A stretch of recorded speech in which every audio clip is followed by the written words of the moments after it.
Sejam bem-vindos a mais um Novo Mundo Podcast. E eu estou de ressaca porque eu dei uma enchida de cara ontem, então eu pensei, vamos fazer um podcast sério, cheio de conteúdo e centrado. Mas aí eu saí e bebi, então eu acho que vou fazer um podcast meio sem conteúdo nenhum, porque... Por quê? Por quê? Por quê? Porque daí é mais fácil de manter um assunto quando você não está falando de porra nenhuma. Eu sei que isso soa meio contraditório, mas faz muito sentido pra mim fazer algo nesse jeito. E vamos lá, cara, vamos ver. E eu estava aí falando em conteúdo fútil e superficial, como o que eu estou fazendo agora. Eu vi um... Eu resolvi... Começou a ser recomendado uns TikTok... Só que não é TikTok, tem uns short no YouTube que meio que é a mesma função do TikTok, só que pro YouTube. E aí eu resolvi ver. Uma guria começou a aparecer nesse TikTok. Aí eram uns vídeos curtos e não sei o que, ela falando meio que da vida dela, de uma forma meio... fazendo uma montagem, enfim, uns videozinhos curtos, mas bem trabalhados, só que ela reclamando, porque eu preciso ir para Portugal e a passagem tá 10 mil e não sei o que, e eu só tenho 5 mil, e daí eu consegui achar uma passagem por 5 mil, mas eu tentei ir e não deu. E daí ela fez mais alguns vídeos no TikTok, meio que nessa pegada de, meu, deu porque eu só tenho... Porque ela tinha levado um golpe nesse negócio da passagem de 5 mil, né? Ou seja, ela tá tão desesperada para conseguir uma passagem mais barata que ela acabou levando um golpe e tomando no cu. Aí eu pensei, cara, vamos ver a quantidade de visualização que tem essa guria aí. Tipo, era 600 mil, 2 milhões, 3 milhões, que aparece lá, né, 2 mil, 3 mil, que quando é mil, aparece mil, né, quando é milhões, aparece só mil daí, né. E eu olhei aquilo e pensei, cara, não é possível. Agora com a pessoa que tem mais de 2 milhões de visualizações, não consegue comprar uma passagem. Em tese, ela devia estar nadando em dinheiro, ou pelo menos ter muita grana, mas não tem, aparentemente, porque, tipo, uns stories aleatórios que apareceu pra mim no YouTube, porque eu tava de ressaca, e quando você fica de ressaca, você meio que ativa o seu modo NPC, e você fica vendo coisas inúteis na internet. Assim, você não quer que o seu cérebro trabalhe, então você fica vendo o que aparece, e geralmente aparece coisas que não vão fazer o seu cérebro trabalhar, porque afinal de contas as plataformas querem que você fique dando atenção para elas, e nada melhor do que um conteúdo que não vai fazer você pensar, mas ao mesmo tempo vai te dar um pouquinho de curiosidade para você continuar lá. E foi nessas que eu descobri essa mulher. Aí eu fui olhar o Instagram dela e tava...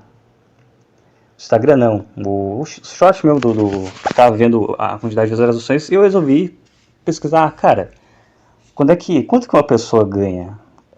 Quantos dólares ou reais alguém ganha por 1000 visualizações? E aí eu descobri que é muito pouco, que é de 2 a 4 centavos por 1000 visualizações. Então mesmo se a pessoa, sei lá, faz 1 milhão de visualizações, 1 milhão dividido por, sei lá, tipo, 4 centavos vezes 1000, porque se é 1000 visualizações para 4 centavos, 1000 vezes 1000 é 1 milhão, né? Vocês veem que eu tenho um raciocínio muito rápido. Mas 1000 vezes 1000 é 1 milhão, então 1000 vezes 4 dá 4 mil centavos, que dá o quê? 4 reais, 4 dólares, vamos ser otimistas. Isso daí dá o quê? Dá 20 reais por vídeo, se você for para pensar bem, usando esse tipo de métrica, dá, sei lá, 20 reais por vídeo. E não são vídeos, sei lá, não são vídeos tão diretos assim. Pelo que eu vi lá, é bastante frequente, mas pelo menos, sei lá, é um vídeo por semana, mesmo que fossem 2 vídeos por semana, iam ser 20 reais, 40 reais, em um mês ia dar quanto? Ia dar... Pô, eu tô ruim de matemática, hein? É a ressaca. Ou talvez seja burro mesmo. Mas não ia dar mais de R$ 200 a cada 2 vídeos. E é isso aí, cara. Daí isso me fez... Na verdade, isso me fez ficar até meio, sei lá, satisfeito. Isso aqui é errado, né? É uma atitude meio merda você querer que os outros... na verdade, é uma atitude merda. É meio que uma atitude do tipo... É isso aí, deve estar ganhando pouco mesmo, não sei o quê. E não tenho isso. É uma atitude muito ruim. Não é bom sentir isso.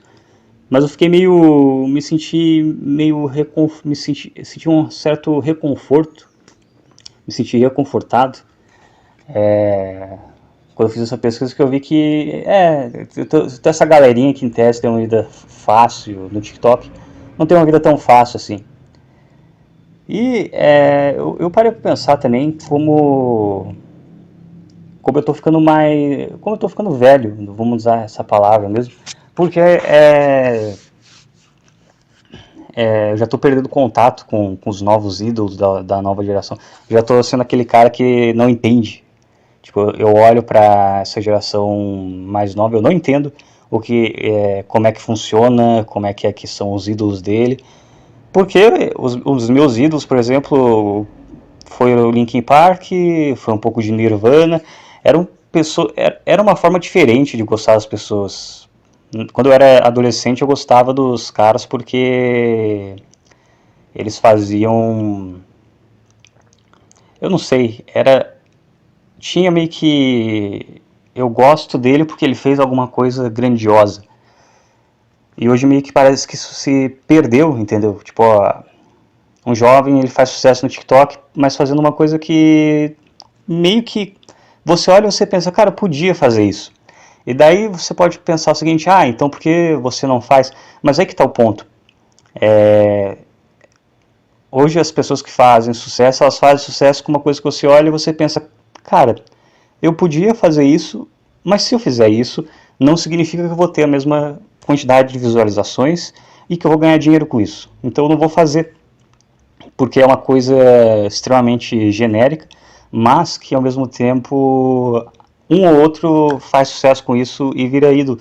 Sendo que antigamente parece que não. Antigamente você olhava para alguém e você pensava, cara, não, essa pessoa tem alguma coisa, ela não fez sucesso só pela sorte. Ela fez sucesso pela sorte, mas tinha alguma coisa a mais. Por exemplo, você olha para um cara, para um Axl Rose, para um Kurt Cobain da vida, ou sei lá, para um Paul McCartney, ou sei lá, para um Eminem, né, para não ficar só no rock. Você olha e você pensa, ok, tem outros caras que conseguiriam? Tem. Sempre vai ter algum cara que tentou também, mas ele fracassou, ele não conseguiu. Sempre vai ter. Mas, mesmo assim, essas pessoas, por mais que é claro que sempre vai ter alguém talentoso, mas que não deu certo por N motivos, ainda você pensa, ok, outras pessoas poderiam estar lá? Até que poderiam. Não existe, tipo, um talento que não pode ser substituído. Mas você ainda pensava, cara, mesmo assim, o que esse cara faz é foda. Se eu fizesse o que esse cara faz, mesmo se eu não tivesse o sucesso que ele tem, eu já ia me sentir muito foda só por conseguir fazer o que ele faz, mesmo sem sucesso nenhum. Tanto que existiam, né, hoje não existe mais os covers, né. Eu nunca vi o cover, por exemplo, de um funk. Eu, pelo menos, nunca vi. Nunca vi, tipo, cover do MC Kevinho, cover do MC Julinho, cover disso, de MC qualquer. Por quê? Porque, cara, não tem graça fazer cover de uma coisa que não é difícil. Você bota uma batida e você canta igual o cara. A única diferença é que você não vai ter o dinheiro do cara e não vai ter o status do cara. Mas você consegue reproduzir o que o cara está fazendo direitinho. E o exemplo é, por exemplo, essas trends que tem. Por exemplo, a pessoa ela faz alguma coisa, né, faz um POV lá, né, e daí outras pessoas fazem a mesma coisa, tipo, é para você fazer esse truque aqui, é para você se comportar dessa forma, nessa tendência. E daí um monte de gente faz a mesma coisa, só que alguns têm a sorte de ser hypado e outros não. E daí os que conseguem ser hypados por bastante tempo viram pessoas famosas e conhecidas, e entre aspas ídolos, mas meio que fica por isso mesmo, sabe? Não tem nada de grandioso, é só uma pessoa normal que deu certo, que deu sorte. Não é tipo uma pessoa que tinha alguma coisa a mais e estava no lugar certo no momento certo. Não, era só uma pessoa normal que estava no lugar certo e no momento certo. Só que agora essas pessoas normais estão sendo adoradas. E sempre teve gente fútil sendo adorada, só que meio que agora é muito mais. É claro, eu posso estar sendo saudosista, porque, sei lá, eu não cresci nos anos 80, não cresci nos anos 90. Então pode ser saudosismo da minha parte, talvez, mas a minha visão é que talvez, acho que a internet ela popularizou a futilidade. As pessoas sempre foram fúteis, só que antes você tinha a Globo e o SBT para canalizar essa futilidade. Então, sei lá, tinha aquela coisa que, não, é aquela ilusão, né? Não, as pessoas elas são melhores que isso, mas é que a TV emburrece as pessoas. Sendo que, na verdade, a TV só canalizava a estupidez coletiva que já existia com ou sem TV. Tanto que quando veio a internet, deu a liberdade para as pessoas, a estupidez continuou do mesmo jeito. E as pessoas acharam novas formas de continuarem sendo estúpidas e seguindo pessoas estúpidas. E é isso. E no fim das contas, acho que não piorou nem melhorou, só ficou mais acessível. Só que, no caso, como é mais simples, por exemplo, é mais simples eu gravar um podcast falando como eu estou falando agora, sem muito esforço, e é mais simples consumir isso do que, sei lá, consumir algo que dá mais trabalho. Por exemplo, eu estava vendo esses dias o canal do Oleg, não sei se é Oleg, como é que se pronuncia, se é Oleg ou Oleg. Eu acho que é Oleg, porque ele é russo, né? O Oleg Almeida, o Oleg Almeida. O Oleg parece melhor, mas não sei se é a forma correta. O Oleg Almeida, que ele é um russo, né?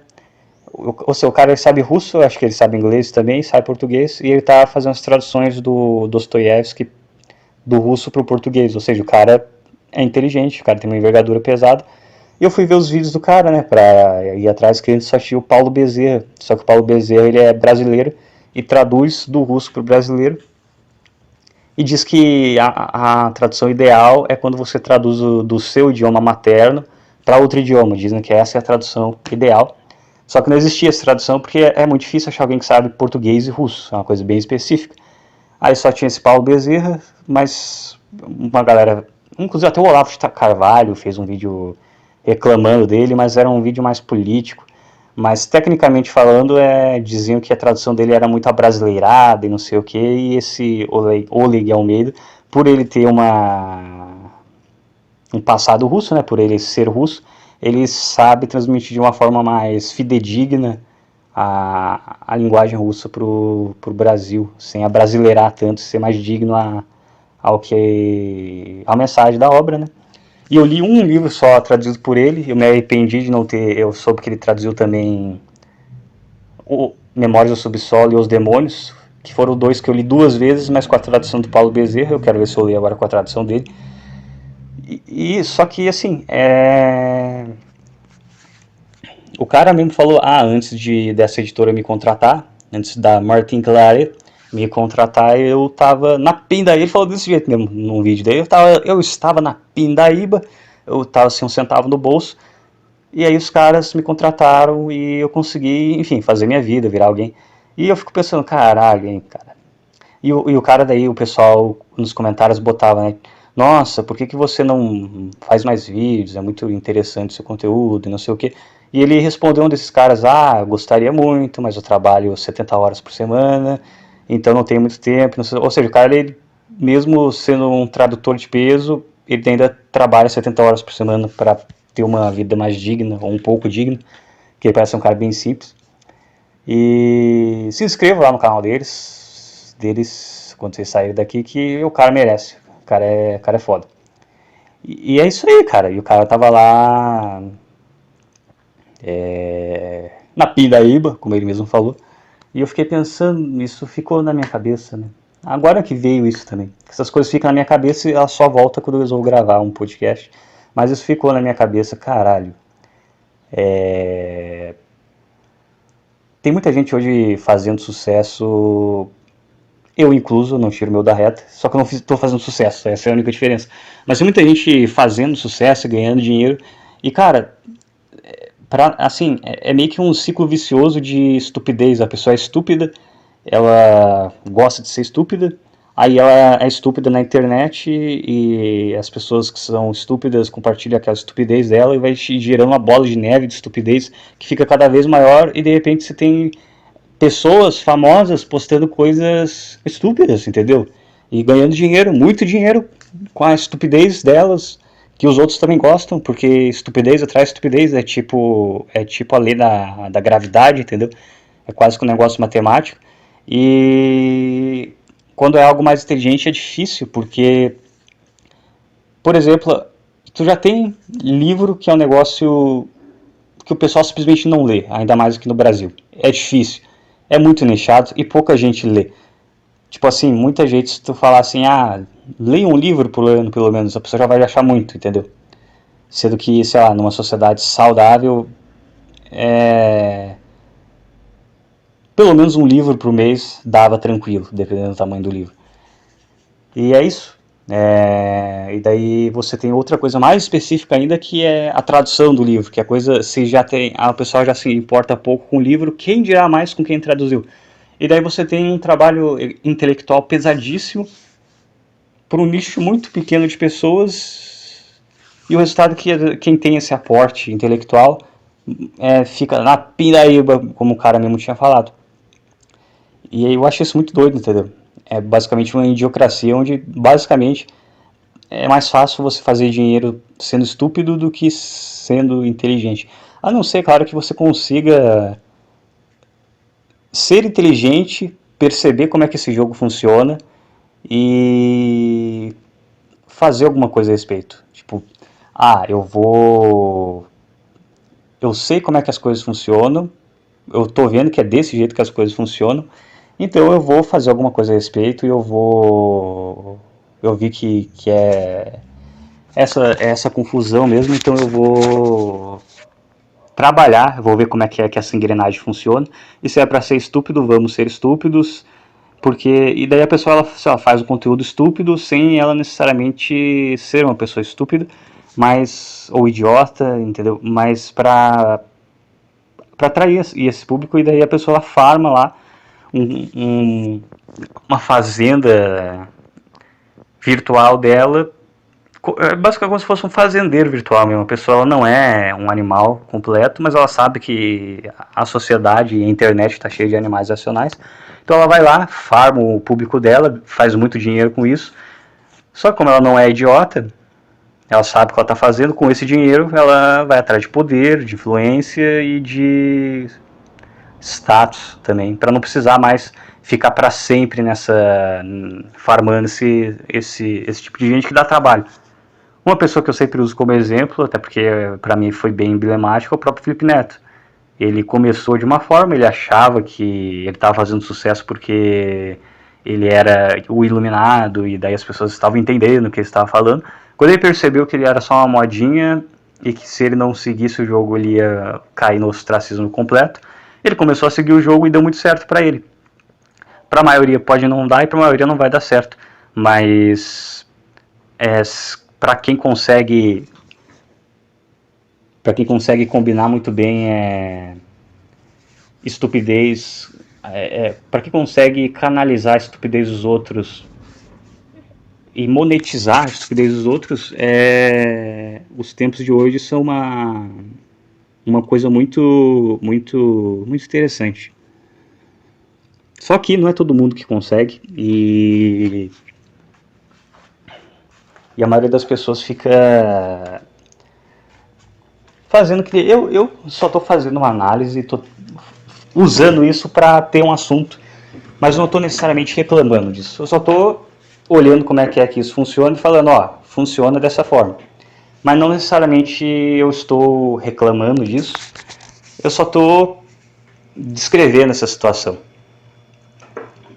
Mas tem gente que olha isso, vê que está errado e reclama, mas não consegue conceber como trabalhar nesse mundo, e por isso que fica ressentido também, porque a pessoa não, ela vê o problema, mas ela não consegue reagir a ele.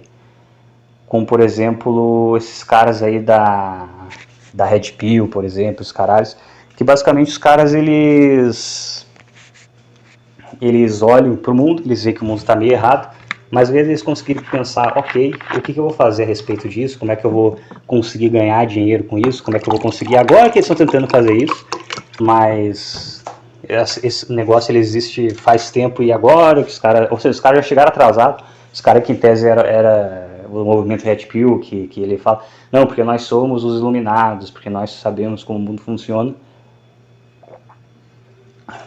Os caras não conseguiram agir nesse mundo que em tese eles sabem como funciona e eles entendem, não sei o que. E, por exemplo, um cara que esses caras da Red Pill, por exemplo, não gosta é o Felipe Neto, mas ele foi um cara que ele percebeu como é que a coisa funcionava. Provavelmente se esses caras só conhecessem o Felipe Neto de 2012 para trás, eles iriam concordar com tudo que ele estava falando. Mas o Felipe Neto soube se adaptar. Se ele foi ético ou justo são outros 500, mas ele se adaptou. E muitos desses caras, eles supostamente conhecem a verdade, a iluminação, mas não, mas ficaram comendo poeira em comparação às pessoas que realmente estão fazendo sucesso nos dias de hoje, porque querendo ou sem querer elas conseguiram entender e dominar esse jogo nos dias de hoje, porque assim, para quem é dono do TikTok, ou dono do Facebook, ou dono do Instagram, esses caras, eles são o topo dos caras inteligentes. São os caras que são inteligentes e souberam agir no mundo com sua inteligência. Aí você tem os colarinho branco desses caras, que são os produtores de conteúdo, que tem a função de reter público, reter a atenção por o maior tempo possível. E como é que os caras fazem isso? Eles fazem isso sendo literalmente um bobo da corte, né? O cara, ele, só que em vez de ele entreter o rei, que é o dono do aplicativo, não. Ele entretém quem dá dinheiro pro rei, que é todo mundo que consome a internet e tudo mais. Então você tem esses caras que parece que fazem muito sucesso, mas eles são escravos de colar branco, mais escravos, de fazer conteúdo, do próprio conteúdo e do próprio público. E daí, embaixo da pirâmide, você tem eu e você, quem fica consumindo esses conteúdos, mesmo que em um dia específico, porque tá de ressaca, mas faz parte também do ciclo. Se você viu algum conteúdo fútil, mesmo que seja para criticar, você viu e você faz parte do jogo, você já entrou no jogo, porque era isso que eles queriam, a sua atenção.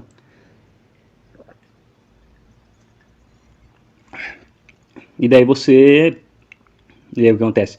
Você tem duas opções, ou você entra no jogo, ou você olha o jogo, entende, mas não consegue fazer nada, ou você não entende o jogo como a maioria das pessoas fazem.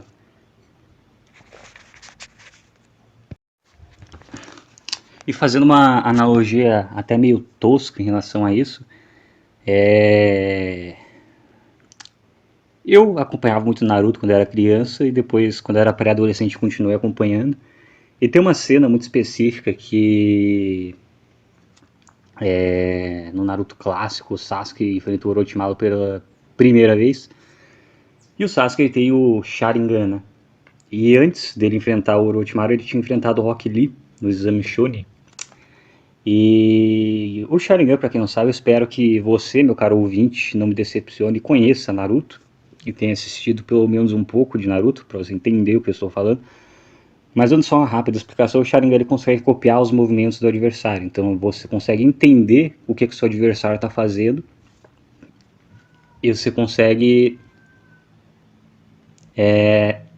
se opor a isso, tipo, como se você consegue adivinhar qual vai ser o próximo movimento do seu adversário, graças ao Sharingan, e se posicionar antes dele.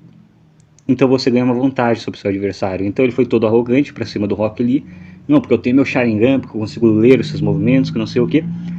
E ele leva uma coça, e o próprio Lê fala para ele. Porque ele tinha levado uma coça, porque por mais que você soubesse os movimentos, meu caro Sasuke Uchiha, você não tinha capacidade física de bater de frente comigo. Então você conseguia até enxergar o que eu estava fazendo, mas você não tinha capacidade para revidar, porque por mais que você enxergava, mas você era fraco. E com o Orochimaru aconteceu a mesma coisa. Ele viu o quão o Orochimaru era mais forte do que ele. E o meu gato está chorando lá fora.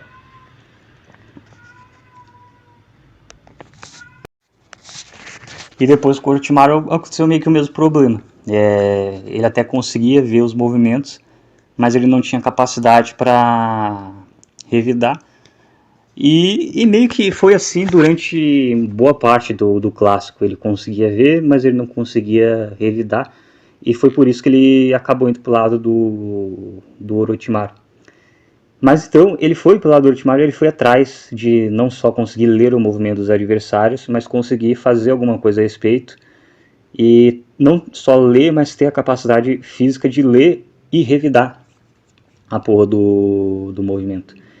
E se você for parar para pensar bem, os caras da Red Bull são basicamente o Sasuke com o Sharingan de 2 tomões, conseguindo ler o movimento do mundo, entre aspas, né? Mas não conseguindo fazer nada a respeito. Os caras ficam, porque tá tudo errado aqui mesmo, porque como é que pode essas coisas aí fazer esse sucesso aí, e a gente aqui fica nessa situação, porque é difícil, mas os caras, eles enxergam o suficiente para conseguir ver o problema, mas não enxergam o suficiente para conseguir achar uma solução. Ou enxergam o suficiente para achar uma solução, como acontece em muitos casos na vida, muita gente consegue enxergar o problema, consegue enxergar a solução, mas não consegue colocar a solução em prática. Porque não tem capacidade, seja física ou seja emocional para isso. E isso não significa que você deva abdicar da sua percepção das coisas, mas acontece que quando você percebe demais como é que o mundo funciona, mas você não cuida de se certificar que o seu lado prático está evoluindo junto com o seu lado teórico, você eventualmente acaba se paralisando de medo. Como, por exemplo, aconteceu com o Sasuke quando ele foi enfrentar o Orochimaru lá no Naruto clássico, que ele conseguiu ver o quão o inimigo dele era superior a ele, e aquilo paralisou ele de medo, porque ele percebeu que, mesmo que ele conseguisse ver os movimentos, ele não conseguia bater de frente. Só que daí ele enfrentou lá esse pavor, e ele tentou bater de frente, ele não conseguiu, mas ele foi melhorando as skills, outras skills dele, além da habilidade de conseguir. É uma comparação tosca pra caralho também, mas eu acho que justamente por ser tosco vai fazer muito sentido, porque é algo simples de entender. Mas basicamente ele é como se ele desistisse, se você fosse um cara Red Pill, é como se ele desistisse um pouco desse negócio de Red Pill e não sei o que, e fosse tentar entender como é que o mundo funciona. Mas mais importante que isso, após entender como é que o mundo funciona, qual é a forma correta de agir nesse mundo. E às vezes a forma correta é justamente, sei lá, se o cara ele percebeu que um exemplo perfeito de um cara que percebeu como é que o mundo funcionava e agiu em cima foi um cara que ele tinha um canal chamado a Bíblia do Homem. Ele fez isso de propósito para canalizar um público em específico, e depois ele trocou o nome do canal para Abraham, e ele, assim, ele viu como é que funcionava, ele viu como é que o conteúdo na internet funcionava, ele viu o que estava errado e ele viu uma forma de agir em cima disso. Então ele consegue trazer um conteúdo de qualidade, ele consegue trazer um conteúdo que abre os olhos de muitas pessoas, e ao mesmo tempo ele consegue ganhar um dinheiro com isso, porque no final dos vídeos dele ele vende os cursos dele, ou vende outros cursos, mas que provavelmente ele ganha uma comissão por divulgar no canal dele. Enfim, ele aprendeu a agir no mundo com as verdades que ele sabia, que ele conhecia. E eu acho que é isso que falta hoje em muitas pessoas e principalmente muitos caras. É não só entender como é que o mundo funciona, mas entender também como é a solução e conseguir ter capacidade de colocar essa solução em prática, que é o que a maioria das pessoas hoje tem dificuldade, no fim das contas. Então elas são eternamente aquele Sasuke apanhando do Rock Lee, porque consegue, e o Rock Lee no caso é a vida, e o cara ele basicamente ele consegue prever os movimentos, mas ele não consegue agir de volta. Que é o que acontece com muita gente inteligente, ela consegue ver os padrões do mundo, consegue perceber, mas ela não consegue agir de volta, ela não consegue dar a volta por cima, porque por mais que ela perceba os padrões do mundo, ela não consegue tomar decisões, ou se toma, ou se ela visualiza uma decisão, ela não consegue colocar essa decisão em prática, porque não sei, porque a pessoa fica muito dentro da cabeça dela. E só que também não dá pra ser o extremo oposto e agir de forma impulsiva, porque se você age de forma impulsiva, você faz muita merda e depois não dá pra voltar no tempo e você perde muito tempo fazendo besteira. Como é o caso, por exemplo, do próprio Naruto, que também tentou enfrentar o Orochimaru e acabou quase se fudendo. E o erro de um foi ser muito impulsivo, enquanto o erro de outro foi ser muito analista. Mas não faz muito sentido também com o Orochimaru, porque ele não adiantava também o que eles iam fazer, eles iam se fuder de qualquer forma. Mas, por exemplo, o Rock Lee já é mais fácil de fazer essa comparação, porque, por exemplo, ele, da vez que ele enfrentou o Lee para a vez que ele enfrentou o Gaara, o Sasuke, ele não tinha evoluído o Sharingan dele, ele continuava em tese com o mesmo padrão de percepção, mas ele tinha evoluído muito a sua capacidade de colocar em prática as coisas que ele via. E eu acho que essa que é a chave para a pessoa fazer sucesso em qualquer coisa que seja. Ela conseguir ver alguma coisa e ela conseguir agir no mundo com base no que ela está percebendo de uma forma que seja lucrativa para ela, ou que seja edificante para ela. O que não é fácil, porque é muito fácil você perceber aonde o mundo está errado, mas é muito difícil você perceber aonde você pode melhorar a sua vida em cima desse mundo que, por bem ou por mal, está tudo errado. E isso pode ser gerar grandes problemas, mas também pode gerar grandes oportunidades. Mas acho que é isso. Esse podcast já está ficando meio maçante, eu sinto que já estou querendo falar muito mais do que eu realmente sei. Eu não sou nenhum senhor de idade para ficar dando conselho, mas é isso aí, e até o próximo podcast. Fui.